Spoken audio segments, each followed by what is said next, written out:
नमस्कार बच्चों, आज मैं आपको संज्ञा पढ़ाने जा रही हूँ। संज्ञा आप प्राइमरी कक्षा से ही पढ़ते हैं, फिर भी मैं आपको एक बार रिवीजन कर दे रही हूँ, क्योंकि रिवीजन करने से हो सकता है कहीं कुछ आपके मस्तिष्क में कुछ कन्फ्यूजन हो तो उसे दूर हो जाए। तो चलिए बच्चों, संज्ञा जिसे अंग्रेजी में हम लोग क्या कहते हैं, नाउन। संज्ञा का शाब्दिक अर्थ है संज्ञा, अर्थात सम्यक ज्ञान कराने वाला, यानी किसी चीज का ज्ञान कराने वाले को संज्ञा कहते हैं। संज्ञा की परिभाषा, जिसे अंग्रेजी में डेफिनेशन ऑफ नाउन कहते हैं। चलिए, संज्ञा किसी भी वस्तु, व्यक्ति, गुण, भाव, स्थिति का परिचय कराने वाले शब्द को संज्ञा कहते हैं। संज्ञा किसी भी वस्तु जैसे टेबल, कुर्सी, गुण जैसे शांत गुण होता है, व्यक्ति जैसे मान लीजिए मनुष्य, राम मोहन, भाव, क्रोध, भाव यानी क्रोध है सब जो हमारे मन में भाव, स्थिति जैसे अमीरी, गरीबी का बोध, परिचय कराने वाले शब्द को संज्ञा कहते हैं। दूसरे शब्द में देखिए, संज्ञा का दूसरा अर्थ है नाम। अतः किसी भी व्यक्ति, वस्तु, स्थिति या गुण के नाम को संज्ञा कहते हैं। संज्ञा का दूसरा अर्थ क्या है बच्चों? नाम। और नाम हम किसे कहते हैं? किसी भी व्यक्ति, गुण या स्थिति को हम लोग संज्ञा कहते हैं। नाम का जो बोध कराता है तो संज्ञा। तो संज्ञा की परिभाषा पुनः एक बार रिपीट कर लीजिए बच्चों। किसी भी व्यक्ति, वस्तु या स्थान के नाम को संज्ञा कहते हैं, या भाव के नाम को संज्ञा कहते हैं। उदाहरण के लिए निम्नलिखित वाक्य देखिए। सोहन कोलकाता में निवास करता है। सोहन, सॉरी बच्चों, मोहन लिखा हुआ, मोहन। मोहन बच्चों किसी लड़के का नाम है, कोलकाता किसी शहर का नाम है, और निवास रहना एक अवस्था है। दूसरा देखिए, गंगा हिंदुओं के लिए पवित्र नदी है। गंगा एक नदी का नाम है, हिंदू एक जाति है, और नदी एक बहती हुई जलधारा को जिसका नाम नदी है। गाय एक उपयोगी पशु, गाय एक पशु के ही भाग में या पशु के एक गाय है, और पशु पूरे पशु समाज, गाय, भैंस, घोड़ा इत्यादि का है, जो पशु जाति का बोध है।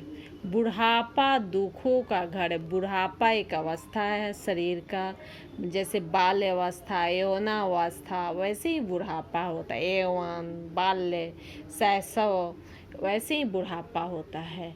दुख यानी एक दशा है, एक स्थिति है, जैसे अमीर, सुख इत्यादि का घर है। घर एक स्थान है। संज्ञा के भेद।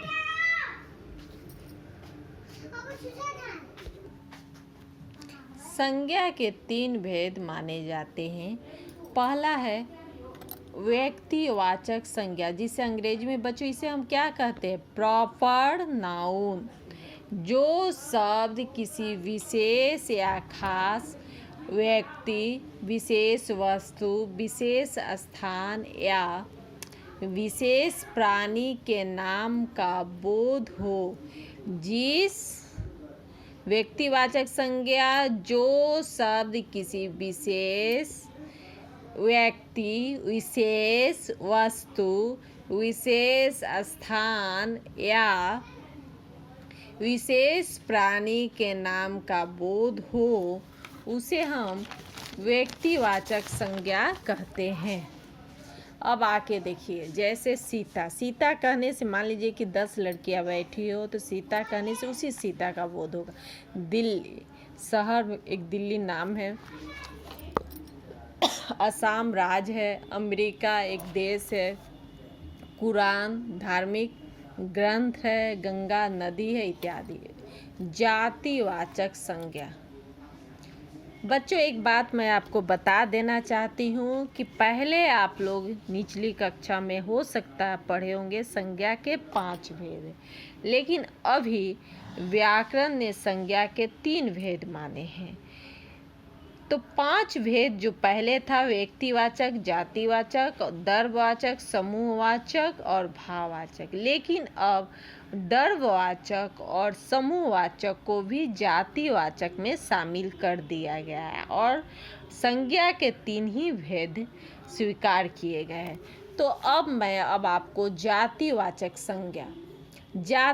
संज्ञा को अंग्रेजी में बच्चों क्या बोलते हैं? Common noun. जो शब्द किसी प्राणी, पदार्थ या समुदाय की पूरी जाति का बोध कराते हैं उन्हें जातिवाचक संज्ञा कहते हैं। जैसे मान लीजिए मनुष्य, पूरी मनुष्य जाति का बोध हो रहा है, लोहा एक धातु का बोध हो रहा है, छात्र एक पूरे छात्र जाति का बोध। बच्चों पहले ये सब देखिए, लोहा द्रव्यवाचक में माना जाता था, छात्र समूहवाचक में, लेकिन अब सभी जातिवाचक में माना जा रहा है। पशु, गाय इत्यादि। भाववाचक संज्ञा। भाववाचक संज्ञा को बच्चों पहले हम क्या बोलते थे? भाववाचक संज्ञा को अंग्रेजी में हम क्या बोलते हैं? Abstract noun. क्या बोलते हैं? Abstract noun. भाववाचक संज्ञा किसे कहते? देखिए, किसी गुण, दशा, स्वभाव, कार्य, भाव या स्वभाव का बोध कराने वाले शब्दों को भाववाचक संज्ञा कहते हैं। भाववाचक संज्ञा जब किसी गुण, दशा, स्वभाव, कार्य, भाव या स्वभाव का बोध कराते वाले शब्दों को भाववाचक संज्ञा कहते हैं। देखिए, गुण दोष में मान लीजिए चौड़ाई, मान लीजिए टेबल की चौड़ाई गुण हुआ, या ये लंबाई, सुंदरता, क्रूरता।